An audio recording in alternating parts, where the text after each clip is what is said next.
Hello दोस्तों, मैं Narayan Maheshwari Soni education में आप सबका स्वागत करता हूं। जैसे कि हमने लास्ट की क्लास में हमने पढ़ा था कि ब्रह्म समाज और इसके बारे में हमने बात की थी कि ब्रह्म समाज के बारे में राजा राम मोहन राय के बारे में हमने बात की कि राजा राम मोहन राय जो है किस तरह से जो है राजा राम मोहन राय ने जो है मानवतावादी और जो हम कह सकते प्रजातांत्रिक जो है मूल्यों को आगे बढ़ाते हुए भारत में जो है सामाजिक और धार्मिक आंदोलन के अग्रदूत बने।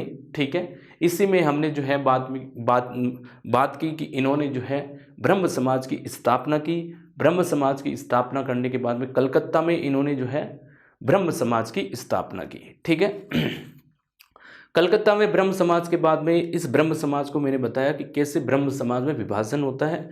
तो ब्रह्म समाज जो है आर्य यानी कि हम कह सकते हैं कि आदि ब्रह्म समाज और एक हम कह सकते हैं भारतीय ब्रह्म समाज, इस तरह से जो है ब्रह्म समाज बढ़ जाता है। जैसे मैंने बताया कि आदि ब्रह्म समाज, जैसे मैंने आपको लास्ट क्लास में भी बताया कि दो तरह से जो है ब्रह्म समाज का विभाजन होता है। आदि यानी कि हम कह सकते हैं आदि ब्रह्म समाज। ठीक है, तो आदि ब्रह्म समाज और दूसरा होता है, यानी कि हमने जब बात कही कि आदि ब्रह्म समाज के नेतृत्वकर्ता कौन थे, तो आदि ब्रह्म समाज के नेतृत्व किसके हाथ में था? आदि ब्रह्म समाज का नेतृत्व देवेंद्रनाथ टैगोर। ठीक है, देवेंद्रनाथ टैगोर के यानी द्वारकानाथ टैगोर के पुत्र थे, इनके हाथ में था। ठीक है, और इसमें जो है मैंने आपको ध्येय वाक्य भी बताया, ब्रह्मवाद ही हिंदूवाद है। अब एक यहाँ विभाजन हुआ भारतीय ब्रह्म समाज। ठीक है, ये भारतीय ब्रह्म समाज जैसे मैं पहले भी बता चुका हूँ कि भारतीय ब्रह्म समाज का जो नेतृत्व था वो किसके हाथ में चला गया? भारतीय ब्रह्म समाज का नेतृत्व मेरे दोस्तों जो है केशव चंद्र सेन के हाथों में चला गया। ठीक है, भारतीय ब्रह्म समाज। ठीक है, अब जो है भारतीय ब्रह्म समाज में केशव चंद्र सेन ने 1872 में यानी कि ब्रह्म विवाह अधिनियम जो लेकर आते थे, तो ब्रह्म विवाह अधिनियम लेके आते हैं 1872 में। ठीक है, ये ब्रह्म विवाह अधिनियम आता है, जी हाँ मेरे दोस्तों, कब आता है? 1872 में। इसमें शादी के लिए लड़के और लड़कियों के लिए कुछ मापदंड और कुछ हम कह सकते हैं कुछ जो चीज़ें इसमें यहाँ पर निर्धारित की गई ब्रह्म विवाह अधिनियम में। ठीक है, तो जब ब्रह्म विवाह अधिनियम में जो है शादी के लिए लड़कों और लड़कियों की जो है एज को यानी कि हम कह सकते फिक्स किया गया कि इतने साल की लड़की और इतने साल का लड़का होगा जब भी वो शादी कर सकते हैं। पर हुआ क्या? 1878 में केशव चंद्र सेन ने जो है इसी ब्रह्म समाज की, अपने भारतीय ब्रह्म समाज के, मैंने कहा ना कि बहुत ज़्यादा उदारवादी थे, फिर भी 1878 में इन्होंने अपनी बच्ची का, नाबालिग बच्ची का जो है बिहार के यानी कूच बिहार के राजा के साथ शादी कर दी। तो इन्होंने अपनी लड़की की शादी क्या की? इसका उल्लंघन करके खुद ने ही इन्होंने अपनी लड़की की शादी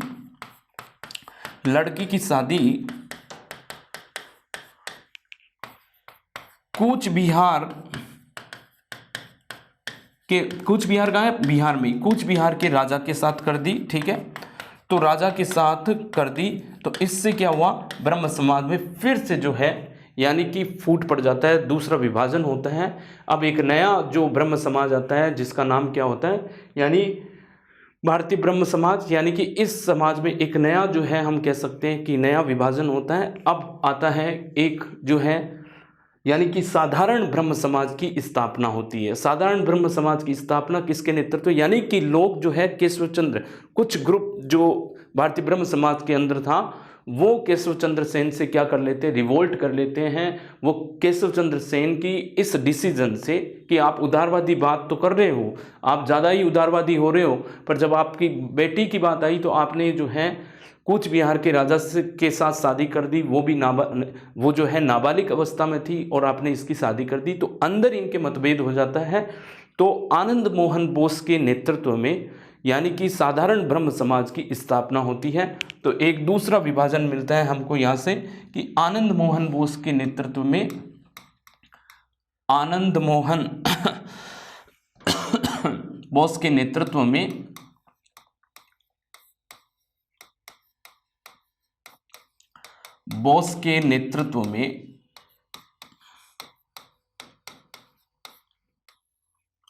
साधारण ब्रह्म समाज की स्थापना होती है। साधारण ब्रह्म समाज की स्थापना होती है। जी हाँ मेरे दोस्तों, तो साधारण ब्रह्म समाज की स्थापना किसके नेतृत्व में होती है? आनंद मोहन बोस के नेतृत्व में होती है। तो ये जो थी, मैंने आपको बताया कि ब्रह्म समाज के बारे में जितने भी हम कह सकते हैं कि ब्रह्म समाज के बारे में हमने जितने भी बातें की थी, वो सारी बात मैंने यहाँ पर बता दी है कि ब्रह्म समाज को लेकर जो जितने भी फैक्ट हमारे एग्जाम में आने होते उनके बारे में मैंने आपको बताया। और ये ब्रह्म समाज, जैसे मैंने कहा कि राजा राम मोहन राय क्या थे? मूर्ति पूजा के क्या थे? मूर्ति पूजा के विरोधी थे, और ये अवतारवाद के विरोधी थे, बहु जो है देवत्व के विरोधी थे, ये जो है एकेश्वरवाद में विश्वास करने वाले थे। तो एक ही परम ब्रह्म की जो है ये बात करते थे, तो एकेश्वरवाद में जो है ये विश्वास करने वाले थे। सती प्रथा का इन्होंने विरोध किया, ठीक है, जाति प्रथा का इन्होंने विरोध किया, और बहु विवाह का इन्होंने जो है विरोध किया, और ये किसके रहे? विधवा पुनर्विवाह के समर्थक रहे। तो इस तरह की बातें हमने जो है राजा राम मोहन राय के बारे में पढ़ी। ब्रह्म समाज के बारे में मैंने उद्देश्य भी बताया कि ब्रह्म समाज का उद्देश्य क्या था और इसको स्थापित करने का क्या उद्देश्य था।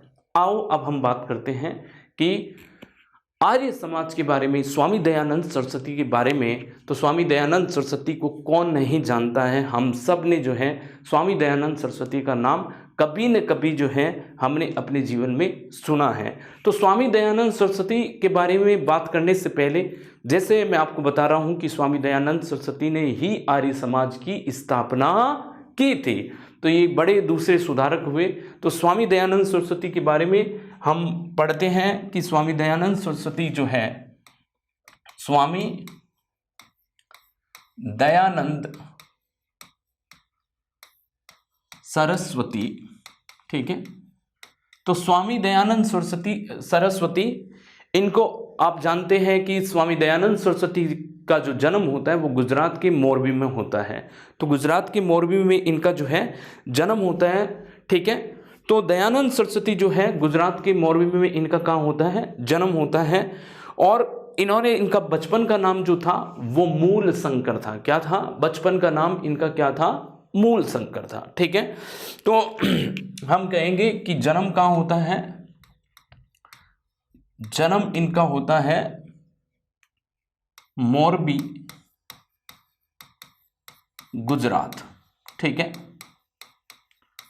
और इनके बचपन का नाम क्या होता है? बचपन का नाम दोस्तों, इनके बचपन का नाम जो है वो होता है मूल शंकर।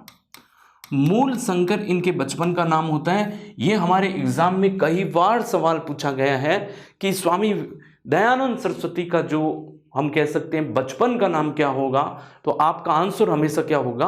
मूल शंकर होगा, स्वामी दयानंद सरस्वती का।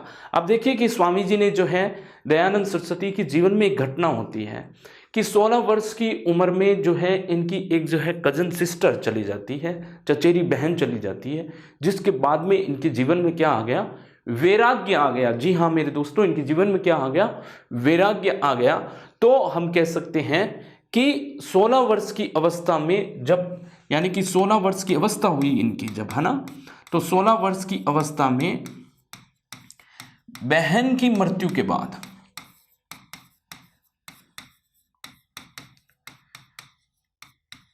ठीक है, बहन की मृत्यु के बाद में क्या हुआ? जीवन में जो है यानी कि वैराग्य, विरक्ति का जो है उत्पन्न हो जाता है। तो जीवन में अचानक क्या आता है? वैराग्य आ जाता है। तो 16 वर्ष की मृत्यु के बाद में, बहन की मृत्यु के बाद में वैराग्य उत्पन्न हुआ, ठीक है, वैराग्य आया जीवन में। तो ये कड़ी है, ये घटना है जिसके बाद में इनके जीवन में क्या आ गया था? वैराग्य आ गया था। इन्होंने संसार से विरक्ति सी आ गई थी इनको। अब ये जो है हम कह सकते हैं कहीं न कहीं जो है एक सत्य की खोज में जो है ये निकल पड़े थे। तो आपने देखा कि ये जब सत्य की खोज में निकलते हैं तो वेदों का अध्ययन करते हैं, ठीक है, वेदों का अध्ययन करते हैं। इन्होंने एक प्रसिद्ध नारा दिया था, वेदों की ओर लौटो। इन्होंने किसी को भी नहीं माना। इनका ये कहना था कि जैसे इस्लाम एक पुस्तक को मानती है, ठीक है, और जो ईसाई है वो एक पुस्तक को मानते हैं, यानी कि बाइबल को मानते हैं, इस्लाम जो है कुरान को मानते हैं, क्यों नहीं हम भारतीय जो है हिंदू धर्म है या हिंदू धर्म को से हम कह सकते हैं कि हिंदू धर्म से जो बिलोंग करने वाले हैं और हिंदू धर्म से जो हम कह सकते हैं वास्ता रखने वाले हैं, वो लोग जो हैं क्यों नहीं वेदों को पढ़ते हैं, वेदों में हमारा सार तत्व है। तो इन्होंने वेदों का क्या किया दोस्तों, अध्ययन किया।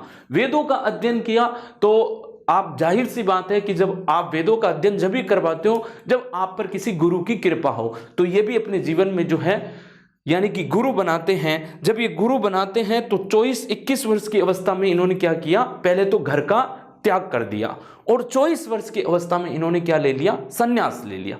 जब ये संन्यास ले लिया तो स्वामी जो है यानी कि दंडी पूर्णानंद से, ठीक है, दंडी पूर्णानंद से इन्होंने क्या किया, संन्यास की दीक्षा ली। तो स्वामी दंडी पूर्णानंद से इन्होंने संन्यास की दीक्षा ली और इन्होंने जो है इनका नाम क्या दिया, इनका नाम दिया था, मूल शंकर से इनका नाम चेंज कर क्या कर दिया, दयानंद सरस्वती कर दिया। तो मेरी बात समझ में आ रही है कि 21 ये जो एक घटना होती है 16 वर्ष की अवस्था में, 16 वर्ष की अवस्था में ये जो घटना होती है, इस घटना से वैराग्य उत्पन्न होता है। अब जब वैराग्य उत्पन्न होता है तो 21 वर्ष की अवस्था में गृह त्याग कर देते हैं। तो 21 वर्ष की अवस्था में गृह त्याग अवस्था में गृह त्याग, ठीक है, और 24 वर्ष की अवस्था में यानी कि संन्यास जो लिया जाता है, संन्यास, ठीक है, संन्यास लिया जाता है 24 वर्ष की अवस्था में। तो 24 वर्ष की अवस्था में इन्होंने क्या ले लिया, संन्यास ले लिया। जी हाँ मेरे दोस्तों, कि इन्होंने संन्यास ले लिया। जब संन्यास लिया तो इन्होंने जो है यानी कि दंडी पूर्णानंद, स्वामी दंडी पूर्णानंद जी महाराज थे, उनसे इन्होंने दीक्षा ली और इन्होंने ही इनका नाम क्या किया, चेंज करके क्या रखा, इनका नाम रखा दयानंद सरस्वती रखा। तो हम कहेंगे संन्यास लिया, 24 वर्ष की अवस्था में लिया संन्यास, ठीक है। जब 24 वर्ष की अवस्था में मेरे दोस्तों, प्यारे दोस्तों, जब संन्यास लिया तो दीक्षा किसने दी, दीक्षा ली इन्होंने, संन्यास की दीक्षा ली स्वामी दंडी पूर्णानंद, ठीक है। सो स्वामी दंडी पूर्णानंद से इन्होंने जो है संन्यास की दीक्षा ली। जब संन्यास की दीक्षा ली तो मेरे प्यारे दोस्तों इनका नाम क्या रखा गया, नाम इनका रखा गया, नाम जो है इसी व्यक्ति ने इन्होंने नाम, इनका जो नाम रखा वो क्या रखा, दयानंद सरस्वती। तो दयानंद सरस्वती जो है बेसिकली इनके द्वारा नाम रखा गया। तो स्वामी दंडी पूर्णानंद ने जो है इनको क्या दी, दीक्षा, और फिर इनका नाम चेंज हो गया। अब ये जो है यानी कि अब ये मैंने जैसे कहा कि वेदों के लिए, वेदों के ज्ञान की तरफ ये जो जा रहे थे, वेद इनको पढ़ने थे, ठीक है, वेदों के बारे में इनको जो है विशेष रुचि थी। और वेदों के बारे में जब इनकी विशेष रुचि थी तो वेद जो है पढ़ने के लिए गुरु की तलाश में निकल पड़े। जब ये गुरु की तलाश में निकल पड़े तो हम कह सकते हैं कि विरजानंद, जो स्वामी विरजानंद जो थे, इनसे जो है इन्होंने जो है मथुरा में जो है वेदों का ज्ञान लिया। तो हम कह सकते हैं स्वामी विरजानंद से इन्होंने 1861 ईस्वी में, ठीक है, 1861 ईस्वी में मथुरा में स्वामी विरजानंद से वेदों का ज्ञान लिया गया। तो ये स्वामी विरजानंद जी के पास में पहुंचते हैं और ये उनके जो है इनकी कृपा से, विरजानंद की कृपा से मथुरा में ये 1861 में क्या लेते हैं, वेदों का ज्ञान प्राप्त करते हैं। विरजानंद जी इनके दूसरे गुरु होते हैं। तो हमको दो गुरुओं के नाम ध्यान रखना है। दंडी जो पूर्णानंद जी है, दंडी पूर्णानंद से इन्होंने जो है किसकी, संन्यास की दीक्षा ली 24 वर्ष की अवस्था में, ठीक है। जब इन्होंने गृह त्याग किया 21 वर्ष की अवस्था में। 24 वर्ष की अवस्था में इन्होंने क्या ले लिया, सन्यास की दीक्षा ले ली। मेरे प्यारे दोस्तों, जब इन्होंने सन्यास की दीक्षा ली तो मथुरा में स्वामी विरजानंद जी से इन्होंने वेदों का ज्ञान लिया। तो मथुरा में स्वामी विरजानंद जी से इन्होंने जब वेदों का ज्ञान लिया तो हम कहेंगे यहां पर एक चीज जो मैं आपको बताना चाहता हूं कि इनको जो है यानी कि लूथर कहा जाता है उत्तर भारत का, यानी कि हम कह सकते हैं कि हिंदू लूथर कहा जाता है। इनको उत्तर भारत का भी नहीं कहकर हम क्या कहें, इनको हिंदू लूथर कहा जाता है। मार्टिन लूथर जो है इनका कंपैरिजन जो है, इतने ज्ञानी थे तो इनका कंपैरिजन क्या होता है, मार्टिन लूथर के साथ किया जाता है। तो इनको क्या बोला जाता है, हिंदू मार्टिन लूथर कहा जाता है। तो आपके एग्जाम में सवाल आए कि हिंदू जो है लूथर किसे कहा जाता है, तो हिंदू लूथर जो है स्वामी दयानंद सरस्वती को कहा जाता है। तो ये इतने ज्ञानी थे कि इनको जो है हिंदू मार्टिन लूथर से इनका कंपैरिजन होता है। तो हिंदू लूथर आपके एग्जाम में जब भी आए तो हिंदू लूथर किसे कहा जाता है, हिंदू लूथर इनको ही कहा जाता है। किनको, स्वामी दयानंद सरस्वती को कहा जाता है। जी हाँ मेरे दोस्तों, स्वामी दयानंद सरस्वती ने जो है, अब मैं आपको स्वामी दयानंद सरस्वती के बारे में कुछ जानकारी देता हूं। जैसे इन्होंने वेदों का ज्ञान लिया तो इन्होंने एक नारा भी दिया था। नारा क्या था, वेदों की ओर लौटो, जो बहुत ही फेमस नारा है, वेदों की ओर लौटो। ठीक है, लौटो। तो इनका ये कहना था कि वेदों की ओर लौटो, तो इनका ये कहना था कि वेद जो है, वेद में जो है यानी कि सार तत्व है, ज्ञान है, वेद में वो हर चीज है जो इंसान जो है वेदों के ज्ञान से मोक्ष की प्राप्ति कर सकता है। ठीक है, वेद को ही आधार मानकर इंसान जो है सारी ज्ञान की बातें सीख सकता है। वेद ही हमारी संस्कृति की धरोहर है, वेद ही हमारी सामाजिक धरोहर है, इसको हर व्यक्ति को पढ़ना चाहिए। तो इन्होंने जो है वेदों के बारे में जो है बहुत सारी गहन चर्चाएं की है और भारत में हर जगह जा जाकर इन्होंने वेदों का जो है मार्मिक, जो हम कह सकते हैं कि मार्मिक जो वेदों का जो लक्षण है वो लोगों तक पहुंचाया था। मार्मिक व्याख्या जो है वेदों की जो है लोगों के सामने की और शुद्धतम ज्ञान जो है वेदों का वो लोगों तक पहुंचाया और भारत भर में इन्होंने जो है भ्रमण किया, इसी जो है उद्देश्य के साथ कि लोगों तक जो है वेद का ज्ञान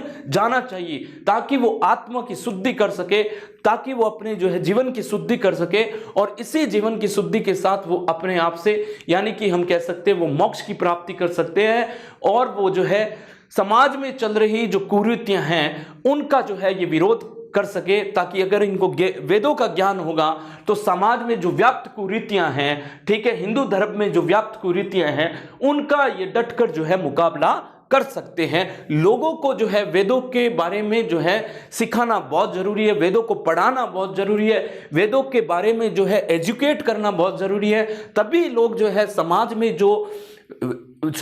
जो व्याप्त कुरीतियां हैं, समाज में जो गलत धारणाएं फैल चुकी है, लंबे समय से जो गलत धारणाएं समाज के अंदर व्याप्त हो चुकी है, उन सभी गलत धारणाओं को जो है खत्म कौन कर सकता है, उन सभी गलत धारणाओं को वेद का ज्ञान ही खत्म कर सकता है। इसलिए इन्होंने एक नारा दिया कि दोस्तों वेदों की ओर लौटो। तो इन्होंने क्या नारा दिया था, वेदों की ओर लौटो। ये नारा इन्होंने जो है दिया कि वेदों की तरफ वापस जाओ, ठीक है, उनको पढ़िए। हमारे जो 4 वेद है उन 4 वेदों को जो है आप जरूर पढ़िए, ये इनका मेन मकसद था। अब हम बात करते हैं कि स्वामी दयानंद सरस्वती ने जो है, हम बात करते हैं कि इन्होंने आर्य समाज की स्थापना की थी। 1875 में इन्होंने जो है आर्य समाज की स्थापना की थी मुंबई में। तो मुंबई में 1875 में इन्होंने जो है आर्य समाज की स्थापना की। आर्य समाज की स्थापना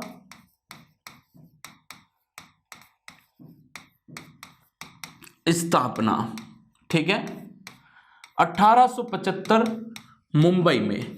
तो मुंबई में इन्होंने आर्य समाज की स्थापना की थी 1875 ईस्वी में। और फिर धीरे क्या हुआ, 1879 में इन्होंने क्या किया, अपना मुख्यालय यानी कि हम कह सकते हैं कि इसी आर्य समाज का मुख्यालय लाहौर में हस्तांतरित कर लिया था। तो कुछ वर्ष बाद में मुख्यालय कहां ले गए थे, लाहौर ले गए। तो 1879 1879 में इसी जो है इसका मुख्यालय कहाँ ले गए, मुख्यालय इन्होंने जो है लाहौर बनाया। आर्य समाज का मुख्यालय कहाँ बनाया, लाहौर बनाया। तो लाहौर में जो है स्थानांतरित कर दिया, यानी हस्तांतरित कर दिया। तो इन्होंने आर्य समाज की स्थापना जो है मूल रूप से कहाँ की, वो की थी बंबई में। बंबई के बाद में 3 साल बाद में इन्होंने इसी पूरे जो है यानी कि मुख्यालय को कहाँ हस्तांतरित कर लिया, इन्होंने जो है पूरे के पूरे जो है इस मुख्यालय को हस्तांतरित लाहौर में कर लिया। ठीक है, जैसे इसका उद्देश्य क्या था, उद्देश्य था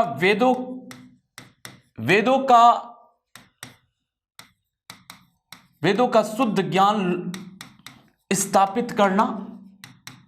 ठीक है, तो वेदों का शुद्ध ज्ञान स्थापित करना, यानी कि अगर मैं कहूं सती प्रथा का विरोध करना, ठीक है, बहु विवाह का विरोध करना, और जाति जो है यानी कि हम कह सकते हैं कि इन्होंने जो है जाति भेद का भी विरोध किया। तो जाति भेद का भी विरोध किया, भेद का विरोध। ठीक है, और इन्होंने जो है विधवा पुनर्विवाह का समर्थन किया। विधवा पुनर्विवाह का, तो विधवा विवाह का इन्होंने जो है समर्थन किया। ये इनका जो है मेन उद्देश्य था। तो इन्होंने क्या किया दोस्तों, वेदों का शुद्ध ज्ञान स्थापित करना, ये इस ब्रह्म समाज का उद्देश्य था। और दूसरा उद्देश्य क्या था, इन्होंने सती प्रथा का विरोध किया, इन्होंने बहु विवाह का विरोध किया, इन्होंने जाति भेद का विरोध किया, इन्होंने विधवा विवाह का समर्थन किया।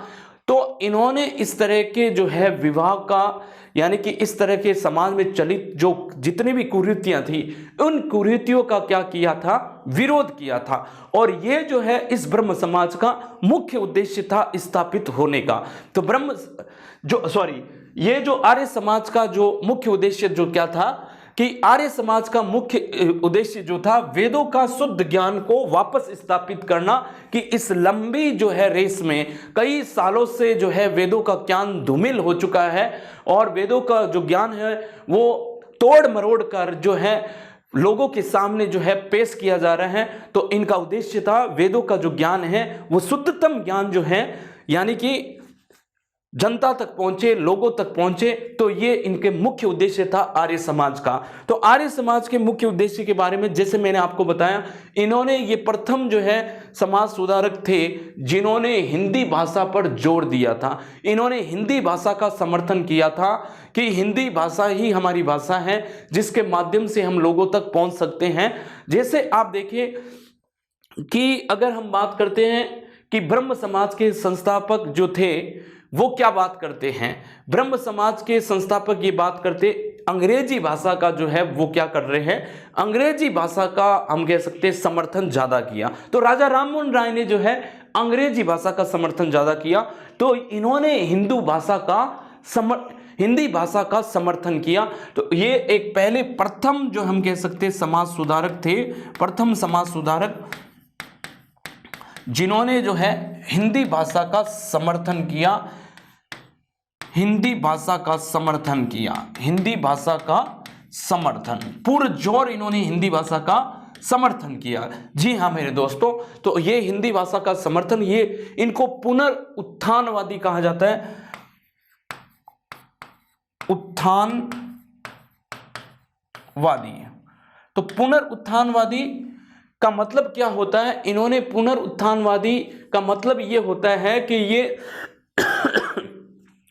इन्होंने जो है स्त्रियों को और शूद्रों को जो है यानी कि वेदों के ज्ञान के लिए और स्त्रियों को यज्ञोपवीत पहनाया। तो यानी यज्ञोपवीत मतलब कि जनेऊ जो होती है, स्त्रियों को इन्होंने कहा ये स्त्रियों को भी जनेऊ पहनने का अधिकार है और शूद्रों को भी वेदों का ज्ञान दिया। तो इन्होंने स्त्रियों शूद्रों को जो है यज्ञोपवीत और जो है वेदों का ज्ञान दिया।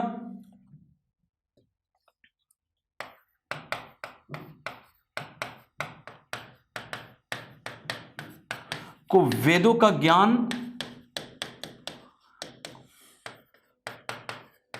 ज्ञान तथा यज्ञोपवीत किया,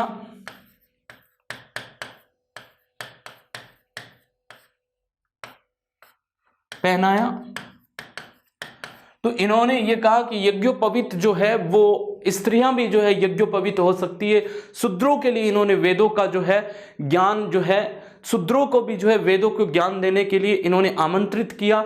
यानी कहने का मतलब है शूद्रों के भी दरवाजे खुले हुए थे कि निम्न वर्ग के भी जो है, समाज की निम्न जाति के जो लोग थे वो भी वेदों के जो है ज्ञान अर्जित करने के लिए क्या है कि वो भी वेदों के ज्ञान अर्जित करने के लिए योग्य है, वो भी ज्ञान अर्जित कर सकते हैं। इस तरह की बात इन्होंने, इसलिए इनको पुनरुत्थानवादी कहा जाता है। इवन इन्होंने शुद्धि आंदोलन चलाया। क्या चलाया? शुद्धि आंदोलन। तो इन्होंने शुद्धि आंदोलन चलाया। जी हाँ मेरे दोस्तों, शुद्धि आंदोलन चलाया। शुद्धि आंदोलन इन्होंने चलाया। तो शुद्धि आंदोलन जैसे चलाया, तो शुद्धि आंदोलन का मतलब क्या है कि कभी किसी वक्त में जो है निम्न जाति के या अन्य जातियों के लोगों ने जो किसी धर्म विशेष को अपना लिया है तो वो वापस जो है हिंदू धर्म में आ सकते हैं। किसी दबाव में आकर किसी अन्य धर्म का जो है यानी कि अनुयायी हो गए हैं, ठीक है, यानी कि किसी भी दबाव में आकर जो है हिंदुओं के कुछ लोग जो है किसी भी जाति के जो बिलोंग करने वाले लोग हैं वो किसी अन्य धर्म को अपना लिया है तो वो अभी भी जो है हिंदू धर्म में आ सकते हैं। तो इन्होंने इस तरह का एक शुद्धि आंदोलन भी चलाया स्वामी दयानंद सरस्वती ने। ठीक है, अब हम बात करते हैं कि स्वामी दयानंद सरस्वती, जैसे मैंने आपको कहा कि स्वामी दयानंद सरस्वती एक बहुत ही बड़े जो है हम कह सकते हैं कि दार्शनिक थे, समाज सुधारक थे, धर्म सुधारक थे। इन्होंने जो है कई जो है पत्रिकाओं का या कई किताबों की रचना की है और इन किताबों के माध्यम से जो है इन्होंने अपने जो है ज्ञान जो है लोगों तक पहुंचाया। ठीक है, तो कई किताबों की इन्होंने जो है रचना की और ये किताबों की जो रचना थी, ठीक है, वो जो है इन्होंने यानी कि वो किताबों की रचना करने का पीछे उद्देश्य क्या था?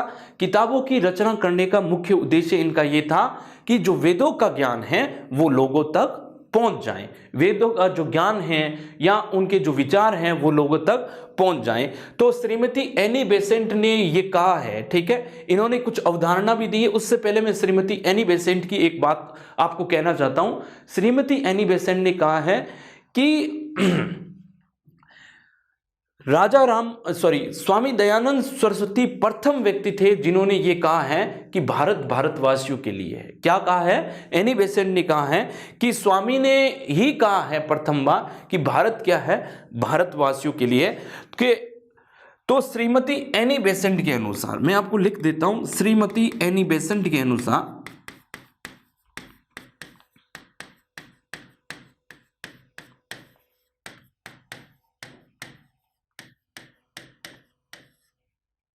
श्रीमती एनी बेसेंट के अनुसार स्वामी ने कहा था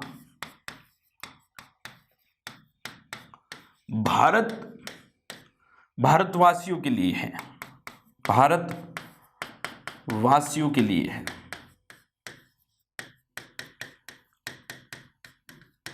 ठीक है, तो श्रीमती एनी बेसेंट के अनुसार स्वामी ने ही कहा था कि भारत भारतवासियों के लिए है। जी हाँ मेरे दोस्तों, ये हमने यहां तक बात की। अब हम बात करते हैं कि स्वामी जी ने 4 अवधारणाएं दी थी। क्योंकि प्रथम बार जो 4 अवधारणाएं दी थी, 4 अवधारणाएं वो क्या थी? स्वधर्म, ठीक है, स्वराज, स्वदेशी तथा स्वभाषा।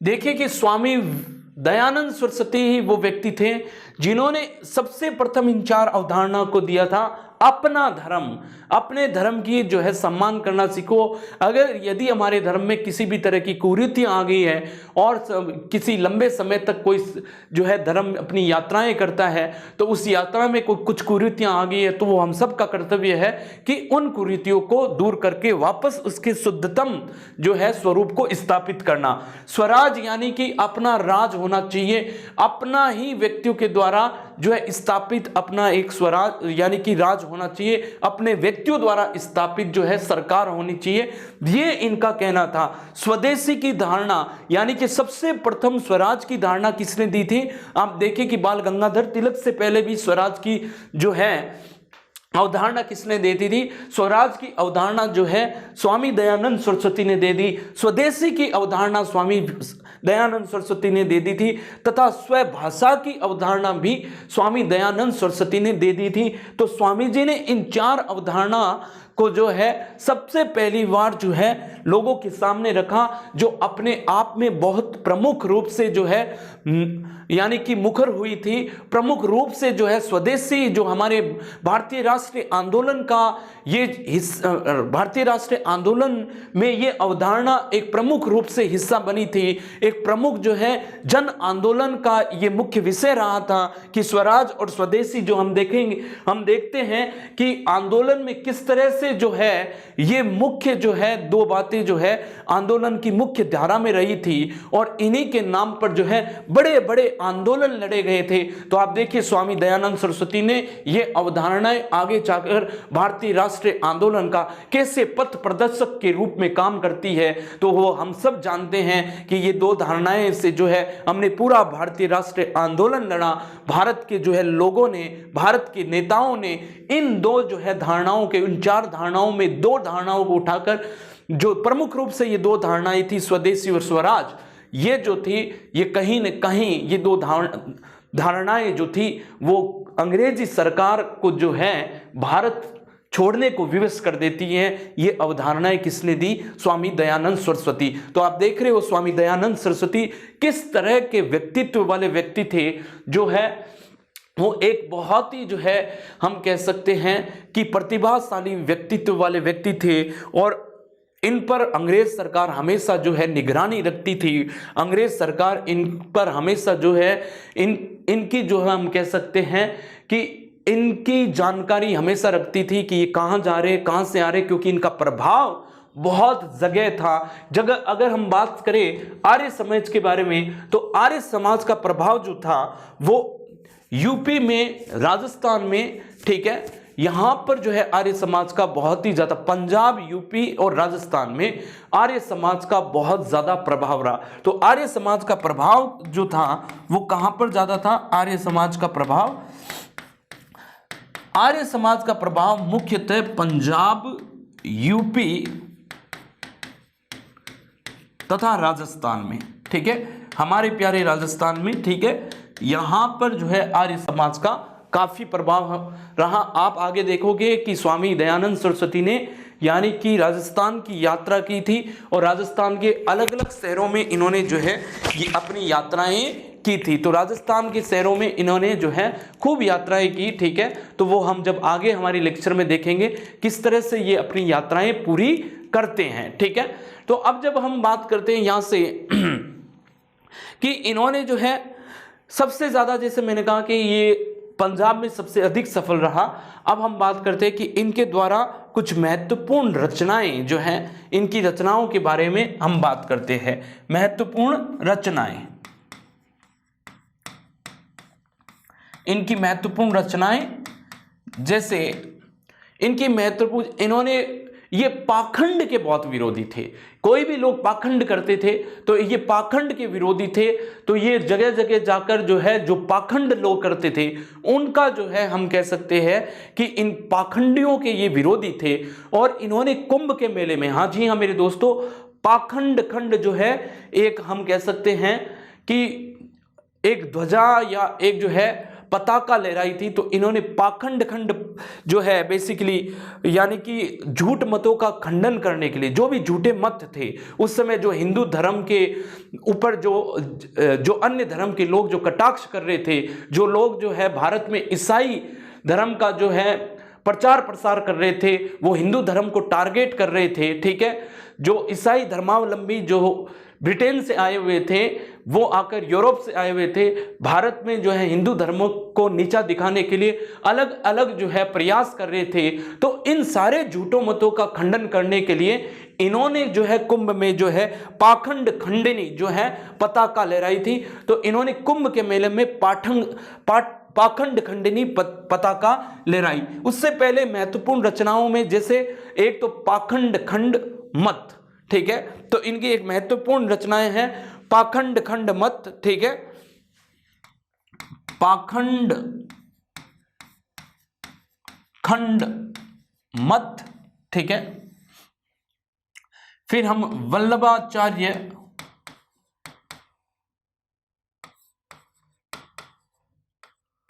मत खंडन, ये भी इनकी किताब, क्योंकि अद्वैतवाद वल्लभाचार्य जो थे अद्वैतवाद के जो है समर्थक थे।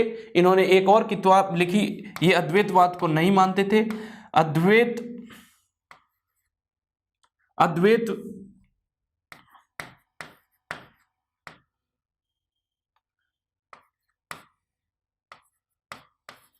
मत खंडन, अद्वैतवाद मत खंडन, ठीक है। तो इन्होंने एक और किताब लिखी अद्वैतवाद मत खंडन। तो अद्वैतवाद मत खंडन, पाखंड मत खंडन, ठीक है, अद्वैतवाद मत खंडन। इन्होंने वेदों पर भाष्य लिखा। तो वेद यानी कि हम कह सकते हैं इन्होंने एक किताब लिखी जिसका नाम था ऋग्वेद भाष्य, ठीक है, ऋग्वेद भाष्य।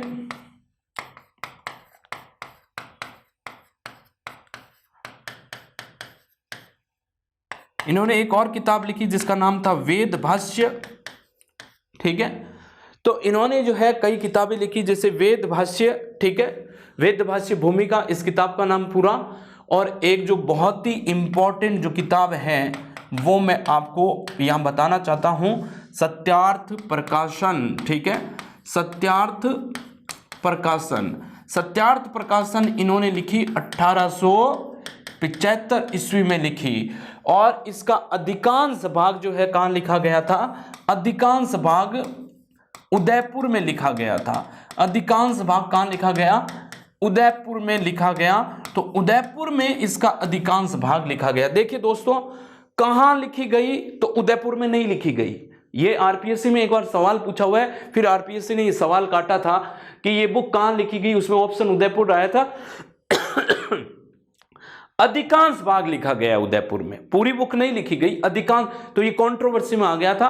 तो अधिकांश भाग, यस, अधिकांश भाग के लिए हम कहेंगे कि इसका अधिकांश जो भाग था वो उदयपुर में लिखा गया था। इसमें कोई जो है डाउट नहीं है किसी को भी, जो है इसका अधिकांश भाग कहां लिखा गया था, अधिकांश भाग इसका उदयपुर में ही लिखा गया था। इसमें किसी भी तरह को कोई डाउट हमारे पास में नहीं है, ठीक है। अब जैसे सत्यार्थ प्रकाशन में का जो दूसरा जो है, इसमें ऐसा बोला जाता है कि जब ये पहली बार लिखा गया तो बहुत अशुद्धियां थी इसके अंदर। कितनी थी, बहुत अशुद्धियां थी और भाषाई तौर पर बहुत अशुद्धियां थी। तो इसका दूसरा खंड लिखा गया तो वो यानी कि उसमें कम जो है अशुद्धियां थी। इस तरह से जो है इन्होंने यानी कि इसका अब तो बहुत सारी भाषाओं में ये प्रकाशित हो चुकी है और बहुत ही अच्छी बुक है सत्यार्थ प्रकाश, ठीक है। तो इसका अधिकांश भाग कहां लिखा गया था, उदयपुर में लिखा गया था। अब देखिए 1892 से 1893 तक जो है आर्य समाज जो है दो भागों में बंट गया था। उसमें एक दो भागों में मतलब कि इनमें जो है हम कह सकते हैं आर्य समाज में जो है यानी कि पाश्चात्य शिक्षा को लेकर जो है कहीं न कहीं डिस्प्यूट हो जाता है कि पाश्चात्य शिक्षा को लेकर आर्य समाज में डिस्प्यूट हो जाता है। तो आर्य समाज में दो गुट आर्य समाज के अंदर बन जाते हैं। दो गुट कैसे बन जाते हैं, कुछ लोग तो जो है पाश्चात्य शिक्षा का समर्थन करते हैं, कुछ लोग प्राच्य शिक्षा का समर्थन करते हैं। जो हम कह सकते हैं कि जो पाश्चात्य शिक्षा का जो समर्थन करते हैं, ठीक है, वो कौन कौन से, स्वामी श्रद्धानंद थे, लेखराम थे और मुंशीराम प्रमुख थे, ठीक है। तो यानी कि स्वामी श्रद्धानंद और जो है लेखराम, मुंशीराम ये क्या करते हैं, ये आर्य समाज के समर्थक होते हैं। हम कह सकते हैं कि ये आर्य समाज के फॉलोवर होते हैं, स्वामी दयानंद सरस्वती के फॉलोवर होते हैं, तो स्वामी दयानंद सरस्वती के ये क्या होते हैं, फॉलोवर होते हैं। और ये इनमें जो है ये लोग जो है पाश्चात्य शिक्षा का क्या करते हैं, समर्थन करते हैं, प्राच्य शिक्षा का ये क्या करते हैं, विरोध करते हैं। पाश्चात्य शिक्षा में स्वामी श्रद्धानंद ने जो है गुरुकुल की स्थापना की थी, ठीक है, हरिद्वार और उनके निकट में जो है गुरुकुल की स्थापना की। तो ये इस तरह से इनके बीच में आगे जाकर क्या होता है कि विभाजन होता है। अब हम बात करते हैं पाश्चात्य शिक्षा के समर्थक हंसराज थे, लाला लाजपत राय थे, ठीक है, और इस तरह से जो है ये समर्थक भी थे।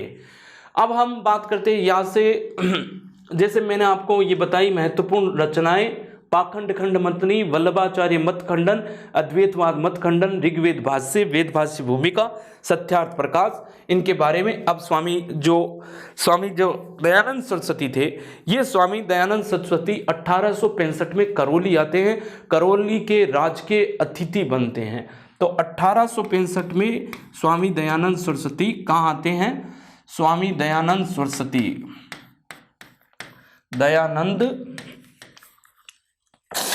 सरस्वती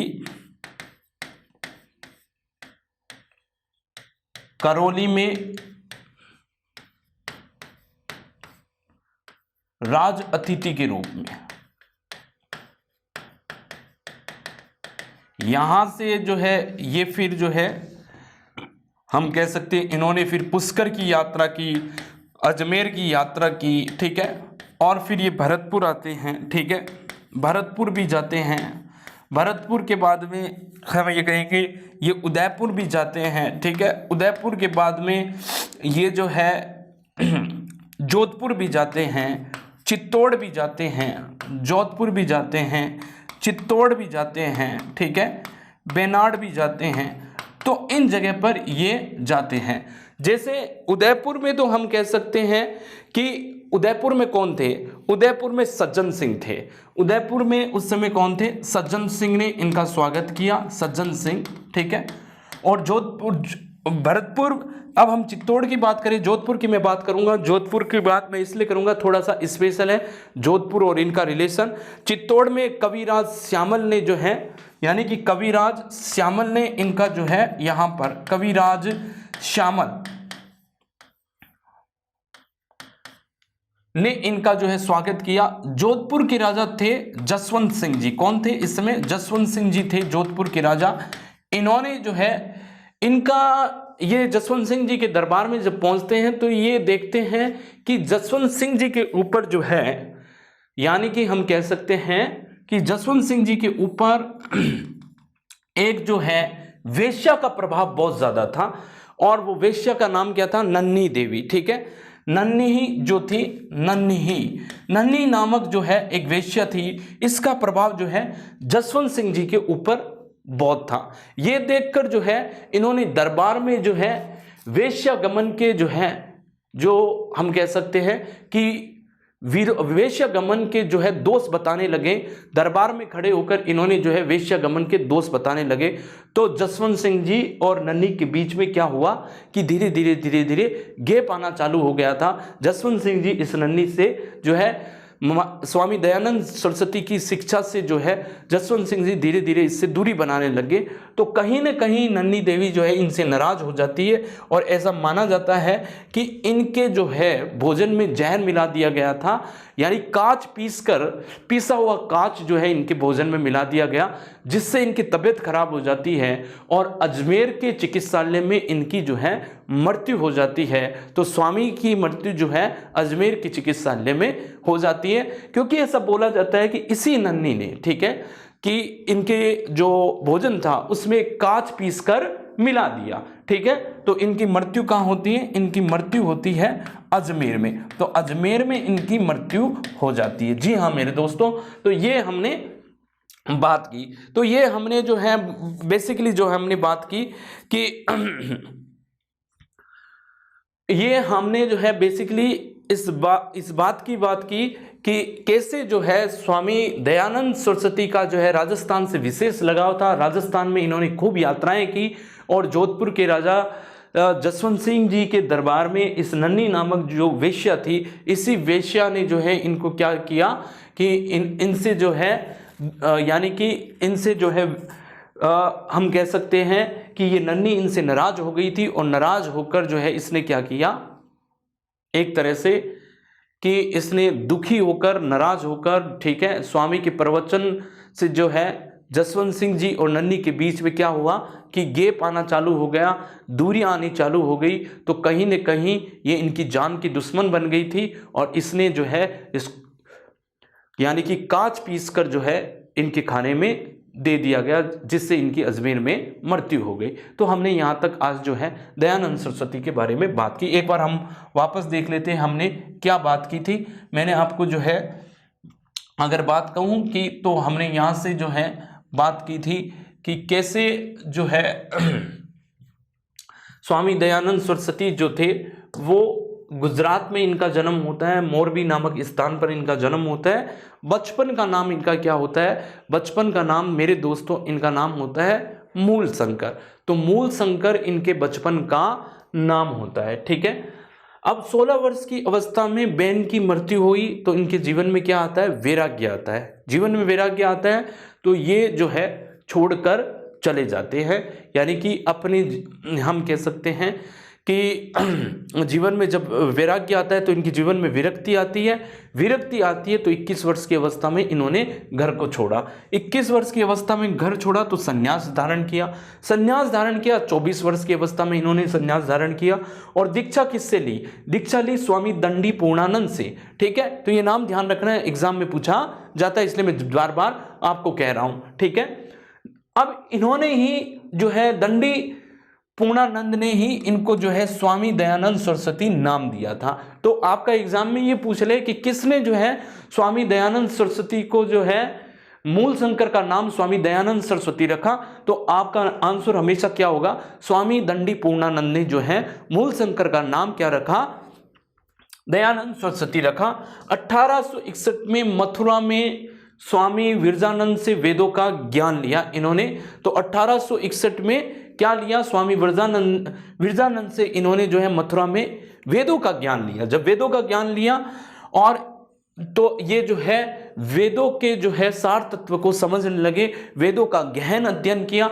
आगे देखोगे कि ये खुद ही वेदों पर भाष्य लिखते हैं, वेदों पर टीकाएं लिखते हैं, वेदों पर अपने विचार व्यक्त करते हैं। तो इनको अपने ज्ञान के लिए हिंदू लूथर कहा जाता है। मार्टिन लूथर से इनका कंपैरिजन किया जाता है, तो इनको अपने ज्ञान के लिए क्या कहा जाता है, हिंदू लूथर कहा जाता है, ठीक है दोस्तों। जब हम बात करते हैं नारा इनको क्या था, वेदों की ओर लौटो, ये इनका नारा था। तो इनका प्रमुख स्लोगन, प्रमुख नारा जो था वो था वेदों की ओर लौटो। ये हम सबको ध्यान रखना है, एग्जाम में पूछा जाता है। क्या होता है कि हमारे पास में बहुत सारे जो है तथ्य होते हैं। जब हमारे पास में बहुत सारे तथ्य होते हैं तो हम चीजें क्या है, बहुत सारी चीजें हमारे दिमाग में मिक्स हो जाती है। फिर वहां पर हमको जो ऐसा लगता है शायद इसने ये बोला होगा, इसने ये बोला होगा, इसने ये बोला। इसलिए पढ़ते वक्त आप हमेशा ध्यान रखिए, मन में बोलते रहिए कि स्वामी ही जी ऐसे थे जो वेदों की ओर जो है जाने की बात कर रहे हैं, ठीक है। अब हम बात करते हैं कि यहां पर हमने बात की, तो नेक्स्ट हम बात करते हैं कि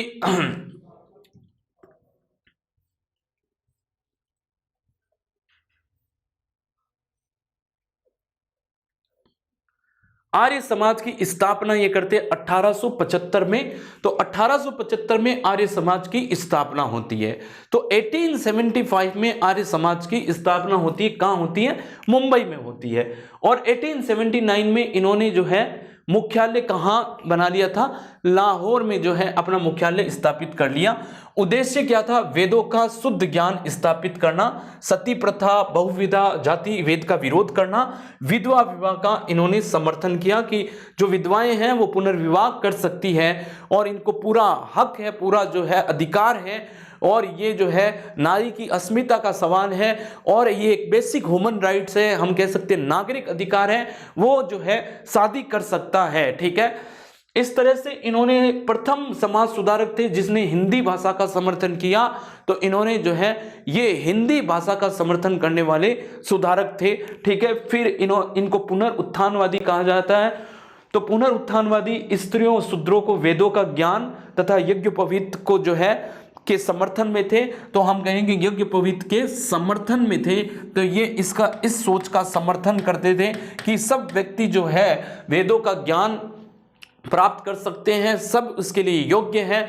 जाति भेद और जो है लिंग के आधार पर किसी भी तरह का भेद नहीं होना चाहिए समाज में, ठीक है। और स्त्रियों को भी यज्ञोपवीत का जो है पूरा पूरा अधिकार है, और मैं इस बात का समर्थन करता हूं। तो स्वामी जी ने इस बात का समर्थन किया, तो इन्होंने शुद्धि आंदोलन भी चलाया, जो अपने आप में बड़ा फेमस आंदोलन रहा इतिहास में। शुद्धि आंदोलन, मैंने कहा कि किसी जो है समय स्थिति परिस्थिति को ध्यान में रखते हुए कोई व्यक्ति जो है हिंदू धर्म से किसी अन्य धर्म में जो है परिवर्तित हो गया, अब वो हिंदू धर्म में आना चाहता है, तो उसके लिए इन्होंने एक शुद्धि आंदोलन की शुरुआत की कि वो व्यक्ति जो अब वापस हिंदू धर्म में आना चाहते हैं, जो किसी समय में हिंदू धर्म के जो है अनुयायी थे, अब वो जो है किसी अन्य धर्म के पात्र हो चुके हैं, किसी अन्य धर्म के हिस्सा हो चुके हैं, पर अब वो वापस से हिंदू धर्म में आना चाहते हैं, तो उन्होंने इसके लिए एक शुद्धि आंदोलन चलाया। श्रीमती एनी बेसेंट के अनुसार स्वामी जी ने कहा कि भारत किसके लिए है, भारत भारतवासियों के लिए है। तो ये श्रीमती एनी बेसेंट कहते हैं कि ये स्वामी दयानंद सरस्वती ही थे जिन्होंने ये कहा था कि भारत किसके लिए है, भारत भारतवासियों के लिए है, ठीक है। 4 अवधारणाएं इन्होंने दी, स्वधर्म, स्वराज, स्वदेशी तथा स्वभाषा, जो मैं आपको बता चुका हूं कि ये स्वराज और स्वदेशी हमारे भारतीय राष्ट्रीय आंदोलन के प्रमुख कड़ी के रूप में जो है स्थापित होते हैं। ये 2 अवधारणाएं जो है भारत के राष्ट्रीय आंदोलन का पथ प्रदर्शक करती है और इस लंबी लड़ाई को जो है ऊर्जा प्रदान करती है ये 2 अवधारणाएं। तो इससे अंततः इन 2 धारणाओं के आधार पर जो है ब्रिटिश साम्राज्य को भारत को छोड़ना पड़ा, हमारे आगे विवश होना पड़ा। तो ये जो अवधारणाएं ये 4 अवधारणाएं थी, ये 4 अवधारणाएं किसने दी थी, स्वामी दयानंद सरस्वती ने सर्वप्रथम ये 4 अवधारणाएं दी थी। आर्य समाज का प्रभाव जो था वो पंजाब, यूपी तथा राजस्थान में जो है आर्य समाज का प्रभाव था, ठीक है। अब जब हम बात करते हैं महत्वपूर्ण रचनाएं इनके द्वारा, तो पाखंड खंड मत, वल्लभाचार्य मत खंडन, अद्वैतवाद मत खंडन, ऋग्वेद भाष्य, वेद भाष्य भूमिका, सत्यार्थ प्रकाशन, इस तरह की इन्होंने किताब लिखी। और जो ये बड़ी फेमस किताब है स्वामी दयानंद सरस्वती की, सबसे ज्यादा जो फेमस किताब है वो है सत्यार्थ प्रकाशन 1875 में। और इन्होंने ये अधिकांश भाग जो है वो उदयपुर में जो है इन्होंने अपना ये जो है अधिकांश भाग इस किताब का लिखा वो उदयपुर में लिखा। देखो मैं फिर कह रहा हूं, पूरा नहीं लिखा, अधिकांश भाग उदयपुर में लिखा। 1865 में स्वामी दयानंद सरस्वती जो है करौली के राज अतिथि के रूप में जो है करौली में जो है शिरकत करते हैं। उसके बाद में ये पुष्कर, अजमेर और राजस्थान के अन्य शहरों में घूमते हैं, भरतपुर भी जाते हैं, उदयपुर भी जाते हैं। उदयपुर में सज्जन सिंह जी थे उस समय, और जोधपुर में जसवंत सिंह जी, चित्तौड़ में कविराज श्यामल ने जो है इनका जो है स्वागत किया। और इनकी मृत्यु कब होती है, अजमेर में होती है। और मैंने कहा कि इन्होंने झूठ मतों का खंडन करने के लिए, झूठ मतों का खंडन करने के लिए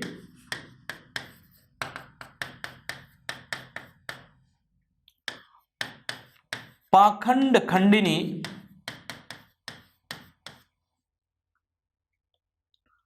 पताका लहराई।